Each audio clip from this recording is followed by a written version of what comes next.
The superpower that every citizen has is the ability to control where they spend their time, money, and attention. By focusing these on supporting local businesses, you are having a profound impact on your friends, your family, and your local community. So if you want to change the world, you can start with buying local.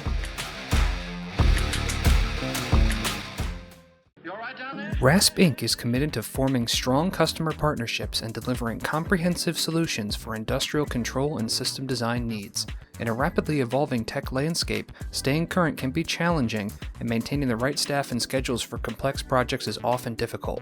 Companies choose RASP Inc. as their trusted partner to address these challenges. From implementation through after-project support, we are here when you need us most. We also offer all support services for any project, whether we designed your system or not. You can call RASP Controls for all of your support needs.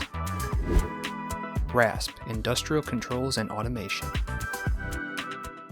Welcome back, everyone, to Buying Local. I'm your host, Mike Nelson, recording on location today. So if our audio quality is a little different than it is normally, then please bear with us. But I'm on site here at Willow Marsh Farm with Chuck and Sarah. Sarah and Chuck. Whichever order you want to go in. Doesn't matter. Guys, thanks for joining us and coming on the show today. Thanks for having us. Happy to be here. Yeah. And really excited about talking to you and learning more about what you're doing. Obviously, I'm here at least once or sometimes twice a week, depending on what's going on. And really enjoy the store and what you're doing and the products that you guys are selling, and excited to kind of help share that with some of our listeners. Why don't you go ahead and just give us the quick rundown as far as, who you are and what you do here. Okay, well, as you said, Chuck and Sarah Curtis. We own and operate Willow Marsh Farm, which I am the fifth generation in a direct line of Curtis's to own the farm, which dates back to around the early 1800s. And Sarah became my business partner in January 2022, and we were married later that year. In September, and now we're really forging ahead and learning. And what we have is basically three divisions to the business. Mm-hmm. There's the farm, Willow Marsh Farm. Then there's Willow Marsh Farm Creamery, which is the division that we make our dairy products, and the Willow Marsh Farm store, where we retail our products as well as products from many other local, and I mean that in the strictest sense of the word, local vendors and makers of all kinds of things. Good things. Yeah, as we look around, I know, I bought honey here. You've got coffee. You've got, I'm seeing jewelry. And, yes. Aside from the dairy products, the eggs and all that. I think I've seen you were selling some pizzas. Yes. From 9 miles east for a little bit there. You still selling those? Or? Yeah. Very nice. So most of our vendors are within an hour. If you can drive there in 50 minutes, they're probably here. So we have Stone Apple Sweets for cookies and Bloody Mary mix, believe it or not, from Morning Pine Acres Farm. Vendors, makers, artisans, some from Charlton. You could walk to their house from here. And like I said, others, it's an hour drive. Now, you said fifth generation on this farm? Yes. That's amazing. It is. It's, yeah. and has it always been dairy cows? It has always been dairy. Well, let me back up a step. Back, early on, everyone kind of was a small farm, and we're very diversified. Everyone had a few cows, a few chickens, a few pigs. Sure. Then it went directly to dairy for probably 100 years, just milking cows and selling to a processor, or at the very early years, farmers could bottle and sell as well. So, and then, fast forward to January of 2000, when I took over the farm from my parents. the milk business, we were still just milking cows, and it was just okay. But right around that time in the 1980s, the dairy business became a roller coaster in the pricing and, the revenue. And it was quite difficult. Many farms fell off in the 1980s. They just sold and left. It was just not doable. Now, is that because of what are they like? Were they price capping? The government's kind of price capping on what you can charge for a gallon of milk. Yes, and the way that works is the Federal Milk Marketing Agency, which is based in Massachusetts, is the headquarters. The milk numbers, the gallon numbers, hundredweight numbers that come in to the agency monthly, those numbers are formulated to how farmers are going to get priced the next month. So the government is trying to control the production by controlling the price, and it didn't work, and it doesn't work. Wait, so the government got involved and things started to slide. That sounds so weird. They normally do things so well. I don't understand. That's a stretch. Weird. Sadly, that's how eggs are also priced. Oh, it's amazing. Yeah, and it's so obviously, all farms, not all, many farms expanded because when margins are small, you need to build your volume. You need to expand into volume. So small farms fell off left and right more, as we went into the new millennium. And so, here we are today. Probably 15 years ago, I was just selling vegetables. I had a garden and, was kind of going to go that way and went to farmers markets selling, corn, zucchini, whatever. We had a lot of stuff. I was still milking cows at the time. But at the farmers markets, the customers say, "Oh, you have a real farm? Yeah. Do you have milk? Do you have beef?" Then the light came on. Yeah. So there's something to this because it wasn't just once; it was every week at the farmers market, and I did a couple of them in the area every week. And I thought, all right, there's something to this, and that's how you learn. You learn from your customers, from your buying. Absolutely. Public. And so at that point, I abandoned the vegetable business because running a dairy and trying to grow vegetables and do that it is impossible for one person to do. I bet. It's impossible if you even have a good team. It's a lot. So at that point, about 15 years ago, I acquired raw milk permit from the state, which is a legal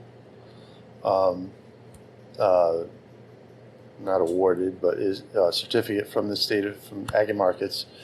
And I started a little store in the garage, self-serve, which many start like that and still do today.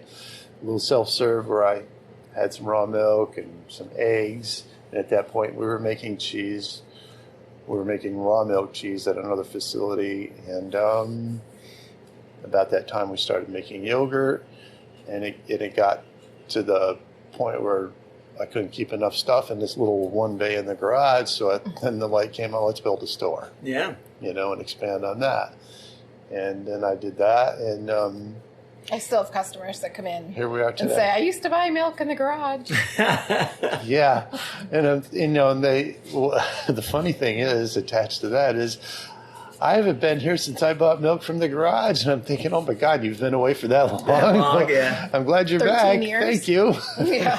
Yeah. But it's great. They're coming back because of what's, happened, as we know, in the last 4 years with COVID and inflation and many things. The general buying public is really coming back to this. The direct. Everyone is looking for a farm. Well, many people are looking for a farm. Not everyone. I think more and more people that But realize. more realize the general public got a slap on the face at COVID. Listen, we need to get healthy.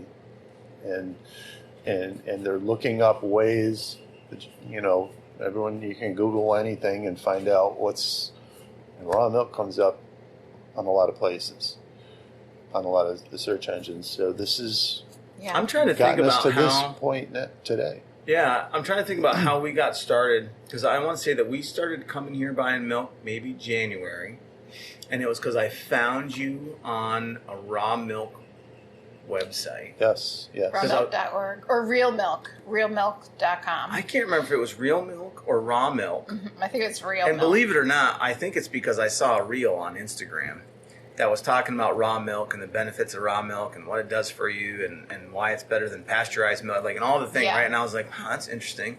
But I got to tell you, in my mind, raw milk was like the boogeyman. Because I was like, it's going to be green. You know what I mean? Like, I just didn't know what to expect. You don't know what it would smell like. Yeah. Because you're almost brainwashed into thinking Right. that, like, milk that's not pasteurized is going to make you sick and you're going to die. Right, we are Right. brainwashed. Yeah, I Yes. really think so. And so then I started doing more research and looking around, and you guys were the closest farm Yeah. that was on that website. It was like another 3 hours away for me Yeah. to go.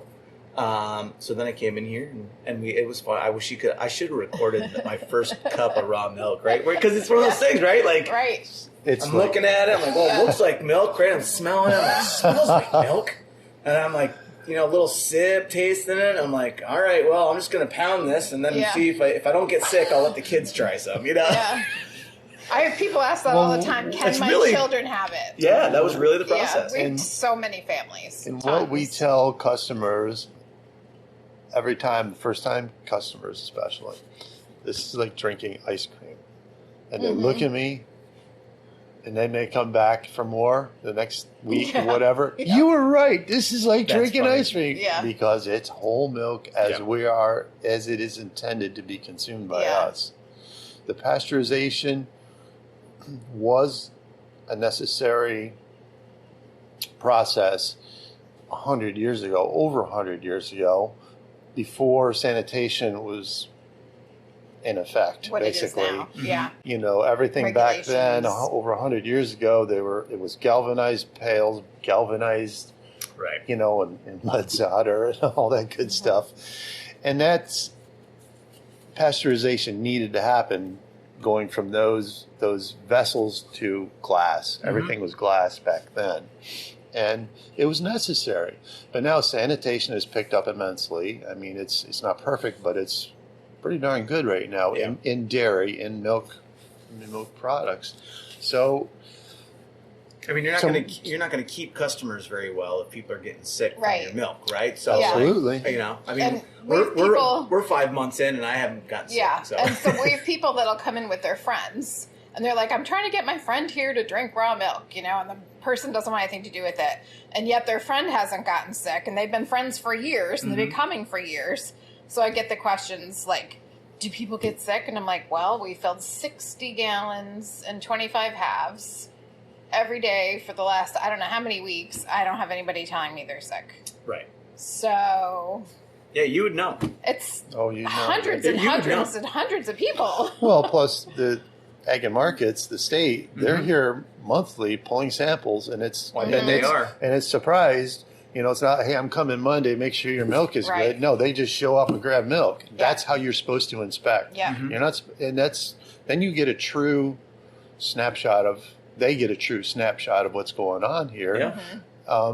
And we got a report back today, and you look at the and the reports, and our milk is by the reports and Extremely what we safe. know, and it's very, Yeah. very, very safe. Look at it and I'm thinking, wow, this milk is almost sterile. It's so clean, but this is how it comes from the cows.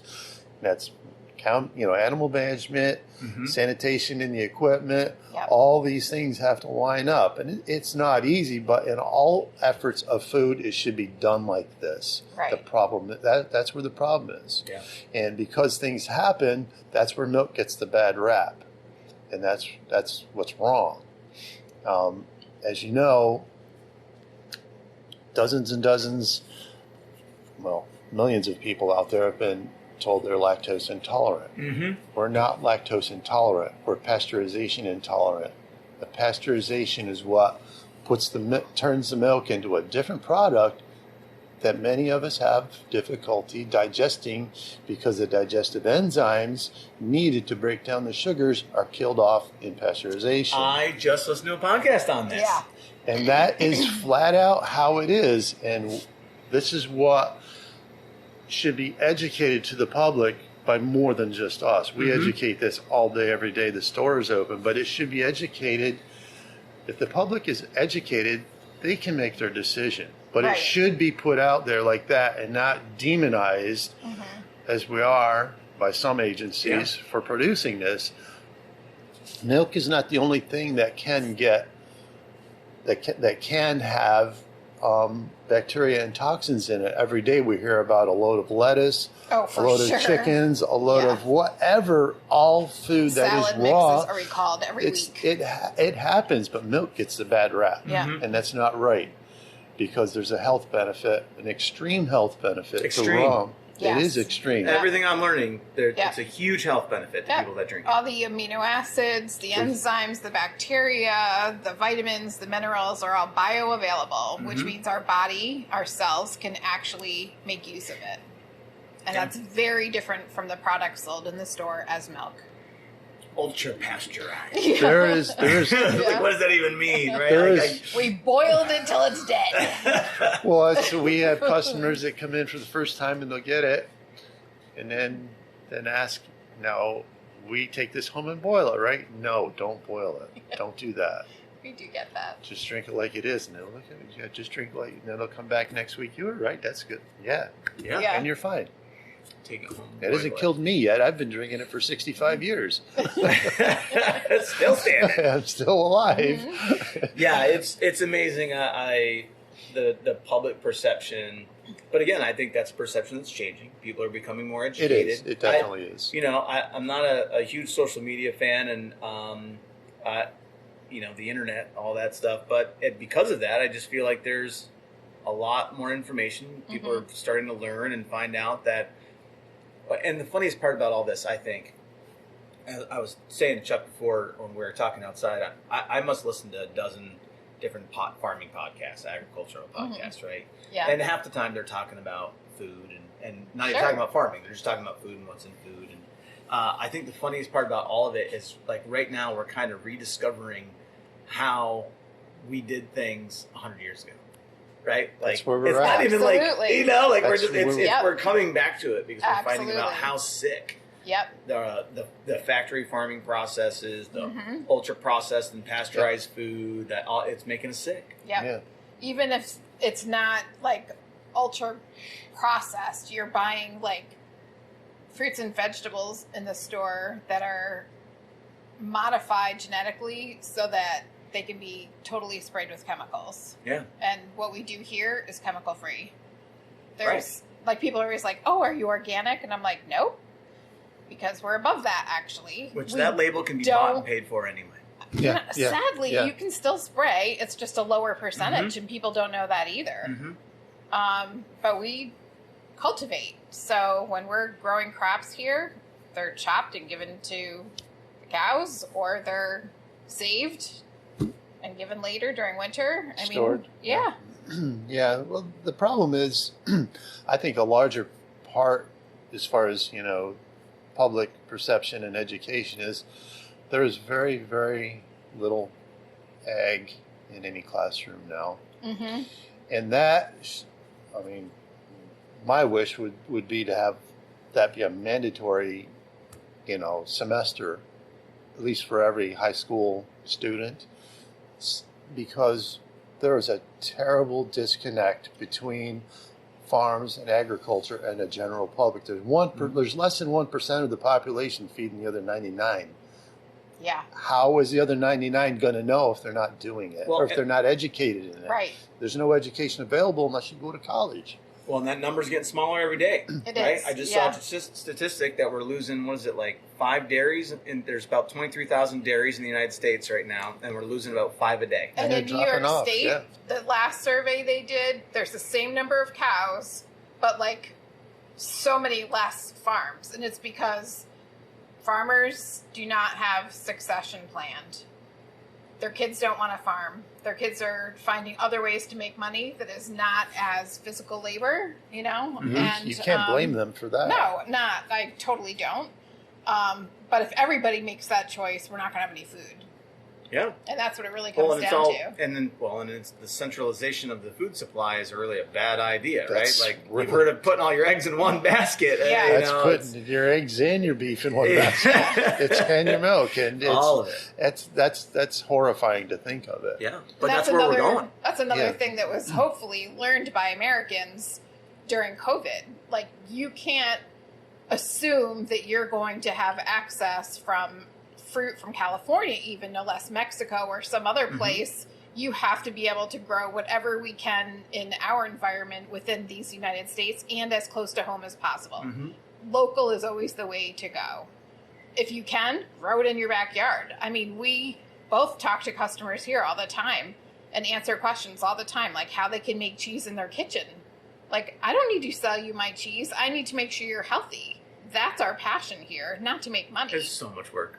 It's so, everything is. I made one, and I love work, so But don't it's get fun. me wrong. It's fun. But 6 hours. It took me 6 hours It's like a little to make a science little project. thing. It is really a science is. project, for sure. But we got, bought all the stuff. I got the cheese cultures. I Yes. got the... Reddit. What's the Reddit? Yeah, I got the Reddit. Cheesecloth. And cheesecloth, and I'm Gotta sitting make there. sure everything's clean before you get in Thermometer, there. clean Yep, everything. thermometer. I read somewhere you shouldn't bake bread a day or two before you do it because Oh, the yeast can yeast get in the air is and in end up the in air. your cheese cultures. Yes. And Yep.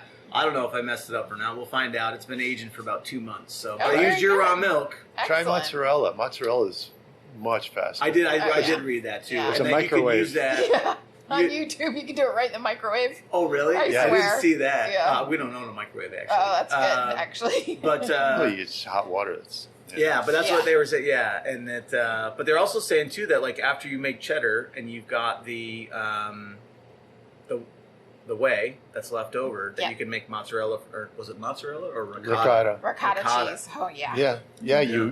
You set it again, and you can pull it. It won't be a lot of it's not whole milk ricotta, but Right. what you have there's a lot left Yeah. in cheese whey as opposed to yogurt whey. Yogurt whey is pretty much gone, but there's a lot left in the cheese whey, and yeah, you can make. That's Actually, you can make whey butter as well. Oh yeah. Pull it.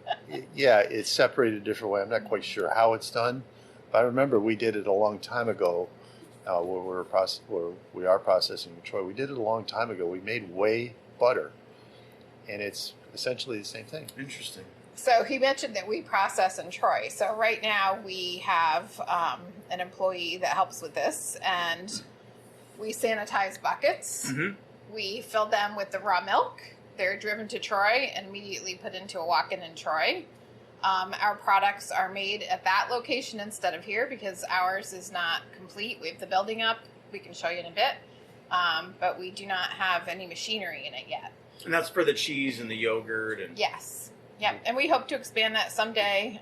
We're not sure what we're going to expand into, but we're going to focus on those two products at first. And just being able to be on site will make all the difference. We'll be able to expand because right now we're very limited the time that we're allowed to have there. And because of that limitation, we have all the wholesale accounts we can manage pretty much. And we've been asked to go other places and we have to wait, which is really, really hard. That's hard, right? And frustrating. You want to expand and grow Yeah. your business, and Yeah. it's and so I know you said that you're making the cheese and the yogurt off-site. Mm-hmm. You want to bring it back on site, and I'd love to hear a little bit about the vertical integration of the farm, right? Because classically, for the last 100 years, farming every step gets broken up, right? So someone owns a different piece of it, and it's one of the reasons why it's so hard to make money as a farmer, right? But then you look at White Oak Pastures in Georgia, and they're doing $23 million in sales and beef and everything else, all selling online, delivering all over the United States. But because they own every piece, right? They own the marketing piece, the production piece, the processing piece. They own the whole process. And I love seeing what you guys are doing and like how you're doing a similar thing, right? You're trying to vertically integrate the whole from the cow to the not from the cow, from the cow's feed. From the cow's feed, from the yes, feed, yes. the feed, all the way through, so that you own every piece of the process. So I'd love to hear just how that all works and where you are, but also like what obstacles that kind of get in the way. And I'm sure. I'm always interested in how like ag and markets plays into that. I know that they're all good people. They're not necessarily there to work against you. Not at all. It's the legislators, but no. Yeah. It's the lawmakers that are the issue. No. Yeah. So I'll start with the latter of it, and then you can fill in. Yeah. So, like we just kind of started with, we actually drive a little over 3 hours to get non-GMO seed. Mm-hmm. He plants it, grows it, cultivates it, no chemicals. Cultivating is a machine that you pull behind to pull weeds before the corn gets too tall to do that. So there's a lot that plays into that as a farmer, as you know. Weather, timing, just all kinds of stuff. But then we have the product. He has to harvest it all. It has to be stored, so you have to have a place to store it. Mm-hmm. Then there's the cows, raising the cows, the dairy cows, inseminating them to keep them having calves, harvesting milk, and then what do you do with the milk? That has to be stored. Of course, now you're under so many regulations and inspections and testing and stuff, and from there it just depends what you want to do. Some farms will just sell the milk. We sell it raw, so there's more regulations to follow and more insurance, like a whole separate policy above all our other insurances, of course. And then the value-added products. So we actually have the employees who bring it to Troy.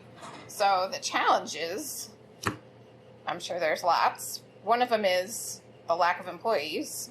Well, yeah, and that's in any growing business, that's going to happen. But yeah. And this vertical integration is what we're talking about. What we have done, we've made some long-term planning this year, and more specifically in the last couple of months, because as we speak, we have the dairy and the dairy products, we have the meat, we have the beef, veal, and pork, and so in all this, we've decided to invest everything as much as possible into growing within. Mm-hmm. This is the same. That's a word. That's a term that I use. So we're buying calves. We're buying some Angus calves when we can afford them. They're hugely expensive because there's a lot going on out there in this same movement. So we're buying calves so we can raise these females, and we'll genetically select. We'll be breeding them to Wagyu to step up the quality, and that's just one thing. So we'll have that. That's a 3-year process. Yeah. From the time you buy the calf until that, it takes a long time. Yeah. Because you can't harvest them before 2 years, right? Is that the magic number? 2 years is pretty ideal. Yeah. Sometimes 18 months, but it just depends on what how much you need. If you're in a hurry, there are variables in there, and that's okay. So in this, you start crunching the numbers and looking at this process, and figuring. I'm forecasting today what we want to have to market in 3 years. Mm-hmm. It's kind of difficult, but I'm pretty confident about what we're doing, that it's going to stay and it's going to grow. So I'm very confident. We're very confident about that. That's why we decided to invest this way. The same thing with our pigs. Mm-hmm. We're raising Mangalita. It's a specialty heritage breed of pigs, actually brought in from Europe a few years ago, Hungary. And they're a very highly sought after breed of pork. And so there again, if you're going to raise pigs, why not raise something that's worth more? This Sure. is just smart business, and it's all we're doing. So these pigs, again, it takes a little longer to grow them, but you have to add 4 or 5 months to that. But that's okay. That's still growing them faster than beef. And then the veal, the same thing. Veal is about a 5 to 6 month, for that. So all that is staying, all that is coming from here. We're going to build it from here. Breeding our herds to make them bigger, the pork and the beef and the veal, as I said. Oh, let me interject something. Someday we might get to chickens, but we're not there. Yeah. I request chickens a lot. That's why he's do you? Yeah. You do the Joe Salatin method, you get the square pens, you do the grass. Oh, absolutely. Yeah, I pull them with the that's the way you tractor. do it. I know, believe me, I've looked it all up. But I just want to interject one thing here, and that is the disconnect again. I want to go back to that because you're mentioning the megalitza, and we've been out of pork for over 6 months. Yeah. Yeah. And piglets went up to $350 each. Oh, I bet. And we were paying about half that. Well, the guy, he needed to get rid of these pigs. Well, we got a deal on these, but the disconnect is I have people come in. If we don't have something, they want me to order it. Right. And I'm like, I cannot order it. It's like, especially like, they're like, don't you have any beef liver today? And I'm like, I'm all out. It goes really quick. I'm so sorry. And they're like, well, can you just call me next week? Like, when do you get it in? I don't get it in. It's out there growing in the field. It's raised here. It's what's mooing over here. Like, there is such a disconnect. And so I know you don't care for social media too much, but my daughter and I do our social media, and we use it to educate. And it's hugely helpful because then people will go, I saw this and I have questions. And they come in and ask more. And it's great if they happen to catch Chuck because he's got all the answers. Been doing it a while. That's frightening. But yeah, Yeah. I can generally answer. Because Well- I'm well You have trained a across lifetime. all three Yeah. divisions of the business. So, Yeah. Experience. Well, and it's, to your point, I don't think people understand the food chain and how, like, when one of your large grocers puts in an order for beef liver or tenderloins or whatever it is, of how that actually all comes together and where it all comes from, and the fact that, like, in order to get all that, a lot of it's a bit on the gross side. And when you really start getting into understanding factory farming, whether it's pigs or it doesn't matter what the animal is. I mean, it's horrifying. Yeah, and a large percentage, I don't know how much, but a very large percentage of the beef in this country is controlled by 2-3 companies. Yeah. And that's horrifying. Yeah. And, it's those specific processing plants, if something happens in one of those plants, that creates a huge void in the public for several weeks, months, whatever it takes. And then COVID really wreaked havoc in these places because, they were like less than half staff, and it was terrible. I mean, this is a free enterprise country, and I get all that, but monopolization kind of gets out of hand. I agree. That's what happened. And that's what, when talking about like the vertical integration and ag and markets, and I'm really curious because I don't know about, what I know that in order for you to sell raw milk, there's a lot of hoops that you have to jump through, or even I don't think people understand, like, for you to sell beef in a package as single cuts with a label and a price on it of what goes into it. And the USDA stamp, in order for us to retail it, it has to be stamped. Right. And that's an extra cost. It's significant. Because it's got to go to a USDA processor. Right. Right? And they've got a USDA inspector that's on staff all the time. Like, and there's a huge cost for those processing organizations. Yeah, so if we raise a calf for 2 years, we have to feed it during the winter because we're in upstate New York. So that's one thing we have to do. So we either have to buy it, which we don't, or we have to have the acreage to grow it ourselves, and we have to harvest it. And that's all time that goes into that. So then we have to wait 2 years for it to be big enough to harvest the meat. Then it has to be hauled off and taken up there, and that costs money. and then it has to be processed, and that costs money. And then we want our name on the package, so that's another 25 cents a pound or whatever it is. And then you have to pay to get rid of the waste, you know, and then you have to pay for them to price it. And it's just, it goes on and on and on. And people don't understand why a steak is $18. And it's like, it should be 27. Like, but we love our community, you know, like. Yeah, it's, and then you go to a local grocery store and it's $5 a pound or whatever, $6 a pound. It's like, well, yeah, but it's not anymore. What is it? Because we look in Hannaford and BJ's and stuff, and boy, let me tell you, a lot of the cuts we carry here are pretty in line with. Well, I did notice that was becoming more of the case. Yeah, and I have to assume that's not going to get better with everything that's been going on in Texas, with everything's going on. Didn't one of the big processing plants in the United States catch fire or something like that? Beef processors? I don't know.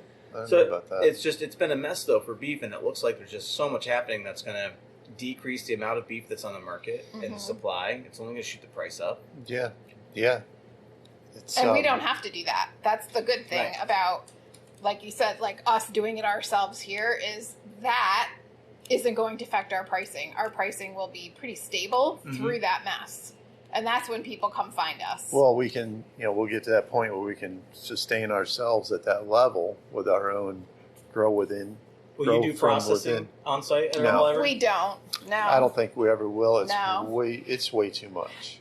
I mean, I can't imagine what it would cost to build a processing facility, even a small one, or to re-task part of the existing farm, right? And then, I mean, and you have to pay it, like, because you have to pay the USDA inspector's salary, right? Like, in order for them to be there. they're they have their days that they're at whatever slaughterhouses in the area, but it'd be one thing to building the processing plant would be the easy part. Keeping it staffed would be it's nightmarish because you don't want to add that to your list, Chuck. not today. I mean, there's Chuck, there's myself, and there's another Sarah who works pretty much 35 to 40 hours every single week. And there's all of this store with over 55 vendors, closer to 60 now. All our products in the creamery, our wholesale accounts, and the entire farm. So with the three of us, and then we have several part-timers, and I mean, really two right now. To help on the farm side. To do all of that. And we've been trying to hire. But working on a farm can be sweaty, and it's physical, and it's... Well, it takes a special person to do this and not be afraid of it. And the ones we have, they're special because they just like doing it. The ones that on the farm side that care for the animals, which is mostly what I do, they just love working with the cows and the calves. They have a different energy about them. There's a different. It just takes that kind of person. That attitude. Patience is a virtue. Absolutely. In a big way. Yeah. I find that I need most of my patience with the pigs than the other animals, especially I've got this one big pig. Pigs can be irritating, but you laugh at them. Well, they just do what they want. I got one old sow that's kind of grumpy most of the time. So she's always making. She's the one that I come in and find the sheep in the wrong place because she's gone and taking a gate off the hinges and basically that's always fun. Oh my! Every time I turn around, she's doing it.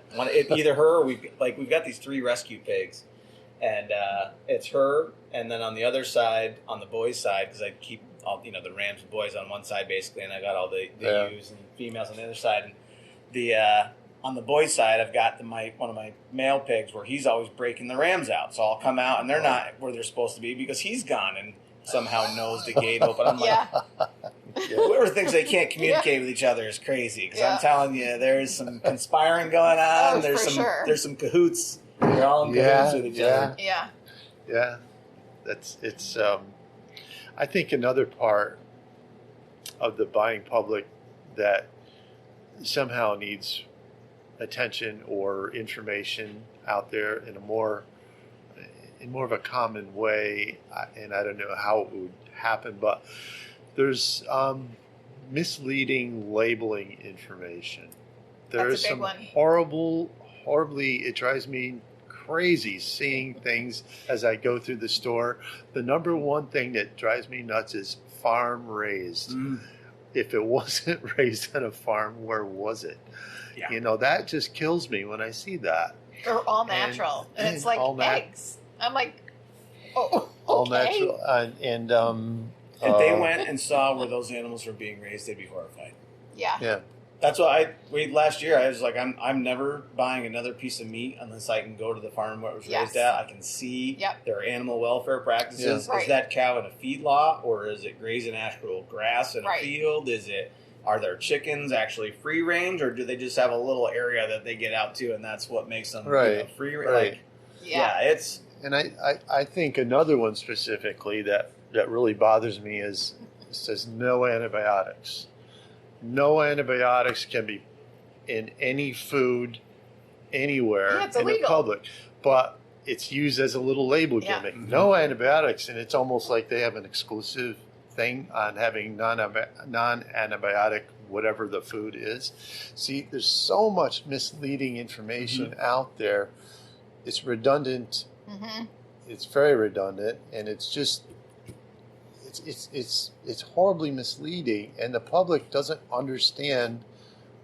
It takes me back to my point about there should be some kind of ag in the classroom. It should be mandatory. I'm sure I'll never see that in my life, but it should be, because then the public can kind of get a better understanding of how the food is actually raised, grown, whatever. Yeah.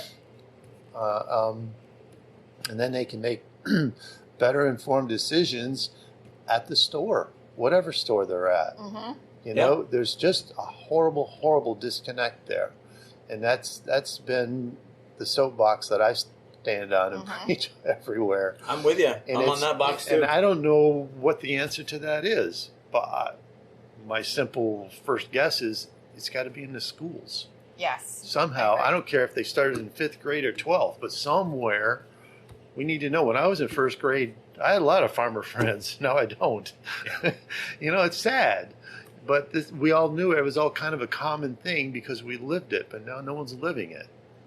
And this is what's wrong. And this is a farming community, so what does that say? Right. For when you're not in a farming community, it's a little scary. Although, you know, one good win, though, is that the USDA just made that change to beef raised in the United States.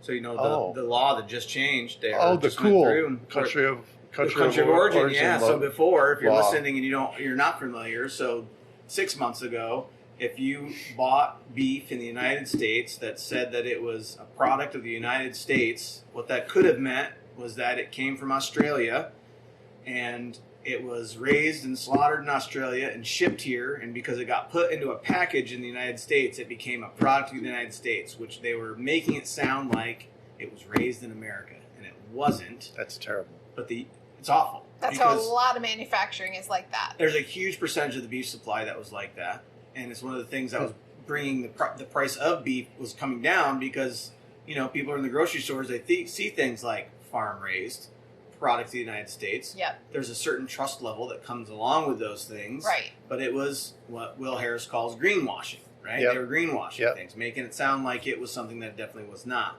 And but no, they just changed that. The United States, I didn't know that. USDA, That's excellent. Well, that's good. That's a step. Unless I misread what I saw, but I'm pretty sure I saw that the USDA just changed the rules now so that country of origin has to be put on there, and country of origin is dictated where it was raised and slaughtered, not where it was packaged. Yeah. So that's what's right. That's what's fair. As we know, a lot of all food products are imported. Yeah. And that's where things all go awry, you know. And I'm hoping it's changing. I think I agree. I think educating kids at the school level would be helpful. But at the end of the day, the power to change that is gonna come from the consumers and them telling companies what they actually want. Yeah. And that's one of the reasons why greenwashing exists, because the consumers have been telling, you know, big ag and all these, you know, that like, hey, I want to eat a steak from a cow that's walking around in a field, not from one in a feedlot that's getting fed corn and chicken shit and then being pumped full of antibiotics so that it makes slaughter weight. Right. You know, it was like those cows wouldn't even make it if they weren't pumped full of medicines to be able to keep them alive. Right. So, they have to give them these prophylactic doses. Yeah. Because of the environment. Because of what they're feeding and what the environment. Yeah. Yeah. It's crazy. No, it is all that. Yeah. So, I know you guys are running a farm and got a lot of stuff to do. I don't want to keep you here all day, but Chuck's like, no, this is a lot better than doing work sometimes. Lunch break. What else should people know about, obviously raw milk's the big thing. There's a lot of resources online. Was it Raw Milk Institute? Yes, the Raw Milk Institute website is fabulous. They're very supportive. They're very truthful. Weston Price. Yes, that's Foundation. Yeah, and Very realmilk.com is, I looked it up while we were talking, is how you can find raw milk. I mean, we're not the only place, although sadly we are the only place in about an hour and 40 minutes. One thing that I do want to share is that people will come in and say, oh, but I was getting milk, they're delivering it in Latham or Colony, and I'm like, it's illegal in New York State. Well, they're not associated with ag market. They stopped their relationship. Well, that's even worse, because now you're drinking milk, and I don't care about that so much. It's none of my business. I care about their health. And if they're going to go drink that, it's up to them, but it hasn't been tested appropriately. Their barns, their cows have not been scrutinized for cleanliness and, their health, and if everything, all the regulations are being followed. And that's a huge risk. Yeah. When there's a farm right here. Yeah. There's a farm an hour and 40 minutes west. There's another one just south of Albany. You can go to any of us. We're all following what we're supposed to do. Right, and that's probably something important to note, too, is that you can only sell what you're selling on premise, on the farm. Correct. Right, and I don't think people really understand that. It's not something that you can sell to a grocery store. No. It's not something you can't. And I don't know why that is. I don't know what the logic Farmers is market, we it. can't do. Right. We can't even deliver it. I emailed Ag and Markets requesting them to change the law, but they said, well, the law reads as consumers need to purchase the raw milk from the farm so they can see the farm. And my response is, well, they've been here, many of them 100 times. I think they got it now. Yeah. How much of this repetition do we need? Right. So I am looking to author a different email when I can sit down for an hour and come up with something and go directly to the commissioner's office, because something interesting that I heard right from the horse's mouth. Horses outside. No, there's no horses. Nope. So this is good. So a real good friend of mine owns a very prominent restaurant here in the area and buys produce from the commissioner's farm down in Schoharie, from Commissioner Ball's farm. And this guy he's a regular customer, buys raw milk and yogurt and stuff here. In one of his visits this winter to the commissioner's farm, he was talking to the commissioner and he goes, why can't farmers deliver raw milk? And the commissioner's response was, we can't. The light came on. And this is a detail that I desperately need to follow up and see if I can make something. It would take an act of legislation. I've been told that, and yeah, that is true. Just got to beat your drum louder, apparently. So apparently I got to thump my chest a little more, or not that, but yeah, I've got to get out. I've got to start down that trail. But then, if it's approved, it would take an act of God to find another person who wants to work, right, to do deliveries. Well, but to the other side of the point I'm trying to make is, if we were allowed to deliver, I would not want to put it on a Hannaford or a commercial store shelf. I would want to go to a farmer's market. That is still a direct sale. You come here, it's a direct sale. Or we can set up a meet somewhere in a parking lot in Albany, pay ahead. I know how much to bring, and I can distribute 10 or 1,000 gallons or whatever I want to. It's still a direct sale. Yes. I don't want to put it on another store shelf, because then you've got an extra link of management and a genuine possibility of it being mismanaged. Right. sitting in the back room for 2 hours. You know, somebody Until somebody puts it in the walk-in. To an extent, I mean, I imagine in some ways forcing you to have it on premise helps in the fact that if people want the product, they have to come here. Yes, they're going to see the other products that you have. They're going to buy a little honey. They're going to buy some do, you know, and not, you know, it's kind of like the gas station mentality, right? Like you're not selling gas to make money. Like the gas is there to get you to the store and then hopefully get you inside. So yeah. But you know, and I get all that. But if we were going to go to a farmer's market and do it, I don't know if I would do one in the area. I would go to the Bronx. Yeah. Go way away. And I know I used to do farmers markets in the Bronx too. And it's quite lucrative, but at the time it just crushed me. I couldn't do it. Yeah. And it was great, but you know, you find your little segment and get the word, you know, I would do the homework on however and set that up. That would be immense. It would be great if we could do that, honestly, That because would be more a and more game people changer. are looking for raw milk. But our cheese is also a great seller, and I don't even know if we'd be able to keep up with it if we did that, if we brought cheese down to the My Bronx. kids love the cheese. Chuck's Cheddar. Oh my It's good gosh. cheese. We haven't It had is. Chuck's Cheddar in 3 weeks. I know. We're gonna have. We know, Sarah. We know. We'll have some in a few days. No, It's we know. aging. We know. We know how it goes. I can't for sure. order it. It's funny because I bring my son with me almost every time we come. I can't order. Yeah. It's like his favorite thing though. He knows that if you've got cheese curd, that we're gonna grab a thing of curd. He's gonna eat it in the car on the way home. That cheese curd is so That's good. so fun. Yeah, It is. it's fun. But you know, this is, you know, what we're doing is, you know, the time has come for this, you know, and it's good timing on our part. I wish I had started a few years earlier, but I'm not disappointed. And it feels good because of what the public is, you know, the feedback is just, Yes. you know, it really reaches you. Mhm. You know, it's really good, and it's It's a great touching. feeling. Yeah, you're It's building a great community. feeling because Yeah. I ring somebody up and say, have a great day, and they're like, thank you for being here. yeah, I don't hear that at it's Hannaford. it's immense. It really is that part of it. It really drives. Yeah. It really drives me. Yeah, we have to be sustainable and you know keep our revenue rolling forward, but the outpouring of just the public is just so happy Yep. that we made this available, and that's why I've told farmers everywhere I go that ask me about it, like, you should be doing this too. Yeah. I don't care if you're in Saratoga County or Washington County or Monroe County.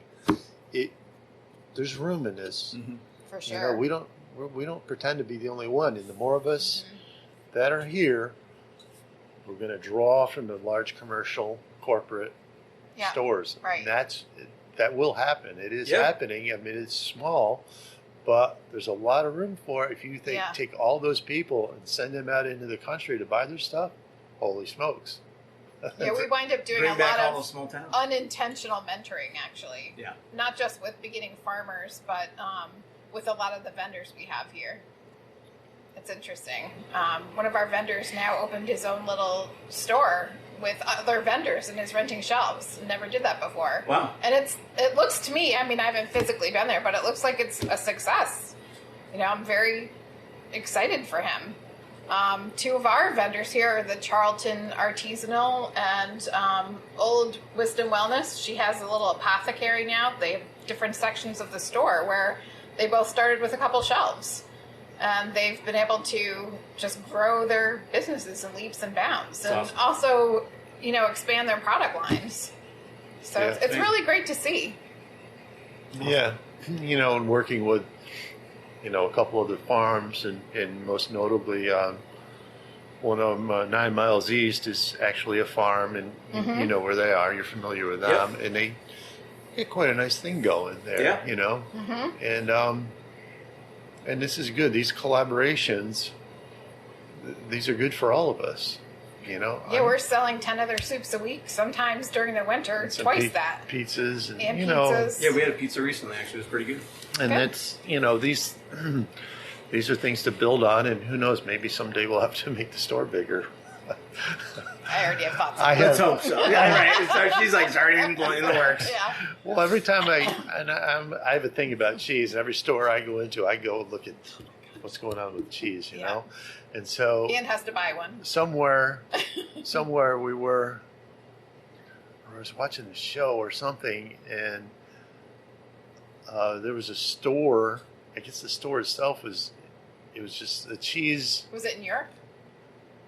I don't know, but it was this cheese. But they were all I raw, gave you right? the name. No, I told you about it. I cannot remember the name, but right this minute. But I brought the idea to Sarah. I said, we need to have a cheese display, a whole cheese section. Instead of a bakery, like he wants to do cheese. I love it. I want the cheese. Oh my God. I can't think of the name for it. You know? I don't know either. Like a fromagerie or something? I don't know. Yeah. We need an That's entire great. display. I'm just making up words now. When we're processing here, and we can make more of different kinds of cheeses, you will have more milk available. You know, the milk is the easy part. And then, He says the milk is the easy part, but we'll have to double the number of cows we're milking and feeding and growing feed for. But that's okay. Right. That's a good thing. That's We're what still Jay small. says. We're still minuscule in the world of dairy. Holy cow. That's right. Holy cow. That's reality. So if people want to learn more about you, find more information about you, how do they do They that? can look up Willow Marsh Farm Store on Instagram or find us on the web, willow-marshfarmstore.com. They can call us. They can Facebook. stop in the store. They can check us out on Facebook. Same thing, Willow Marsh Farm Store. We are very, very into being transparent and educating, so we are willing to answer any questions. That's awesome. Yeah. I appreciate you guys taking the time out to jump on here appreciate with you. us. We and- appreciate you. Yeah, coming Coming out. out to talk to us. This is great. Yeah. You know, this is all what our effort is. I'd stay here all day, Chuck. Okay. Put me to work. I'll find something for you to do. That's right. Easily. That's it. Yeah. Well, thanks again, guys. This is Appreciate it. Yeah. Thank you. Yeah, thank you.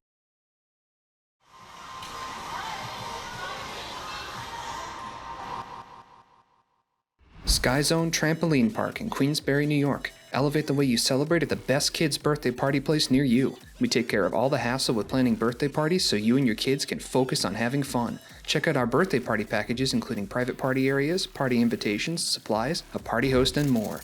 Come to Sky Zone Queensbury.